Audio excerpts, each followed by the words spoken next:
Hello, everybody. Scott Golden here with the Golden Opportunities Coaching YouTube channel. Welcome to those of you who are new. Welcome back to those of you seasoned veterans of what we do around here. What we do around here is bring about conversations of a psychological, mental health, emotional health paradigm. We try to do that as often as we can, usually several times per week. We've got over 900 of these available for your listening pleasure and hopefully edification and value, at least I hope so. In any event, please feel free to reach out if you're looking for coaching in relation to life, business, relationships, habit change, all those points in between. Would love to be of assistance to you in that way for your edification and benefits. A couple ways to do that. Please feel free to reach out on Twitter at PO Perception or in the About Me section of this YouTube page. We continue with the 79th installment of our life lesson series, and these are just things that life may be trying to teach you along the way that you may be missing because other things are coming up and you have kind of a distraction point. So run through those really quickly here. The next is have new ideas. Look for new ideas. Look for new ways to solve old challenges or problems. When you begin to understand that the creation of ideas and possibility lights up a different part of your brain that allows you to get to a place of adding value everywhere you go, with people in your life that matter to you, with situations in your life that matter to you, with goals you're trying to reach and feelings you're trying to attain, then you begin to understand the link between ideas and progress. So just because you have an idea doesn't mean you need to use it. Just because you have an idea doesn't mean that you ultimately can't take it into a vision state and then alter it. Visions are kind of projections of what we want the future to look like. When we begin to understand that a vision can be altered, a vision can be changed, and it can be kind of manipulated into whatever we need it to be. Look, life is in and of itself a choose-your-own-adventure game in simplest form. So that means just because you have an idea or a vision for something doesn't mean you can't alter it to suit your needs later, as long as you are doing no harm to others, because we want to make the world a better place.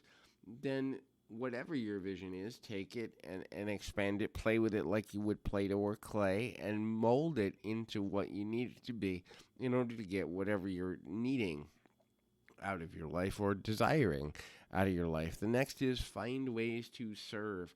Service can be our calling. You can serve a population group. You can serve a certain need in society. You can serve the focus that people have on solving a certain challenge or problem.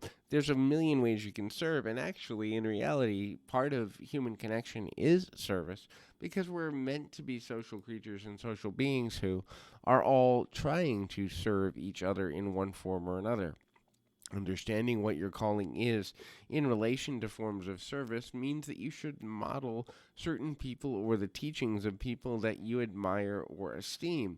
It doesn't mean you have to be like them. It doesn't mean you have to look like them or even behave like them. But if there are intrinsic qualities that you want to see in your own life or expanded into another version of the world that is the future of the world, then being willing to model what other people before you have done is a great way to create that relationship of reciprocity to create better change. The next thing is be willing to teach others what you know. Look, there's two reasons for teaching. Number one, most individuals feel connected when they teach because they're sharing knowledge that they see as valuable. Secondarily, when a person is teaching, they're also able to carry on what they know into another generation, into another person's mind, heart, and spirit, and therefore its creation of legacy. If I taught you how to change someone's life, and then you go and change 1,000 lives, indirectly, there is to some degree that we can get to a value. And, you know, when you get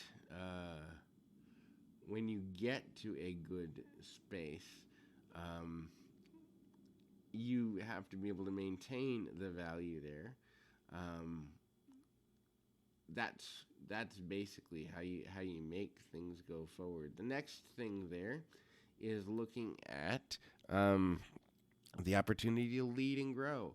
So growth comes as a human need. We all need to feel like something bigger is ahead, or better is ahead, or different is ahead, so that we can maximize our full potential. But when we grow, we also need to lead both ourselves in terms of focus and potentially others, because if we're growing, it's because we have knowledge and skill and talent and ability and ambition. And so leading others even into agreement with us through how we communicate, through how we share our vision and our ambition, is a form of growth. So hopefully this is helpful. Keep your feet on the ground, your mind in the moment. Until next time, everybody.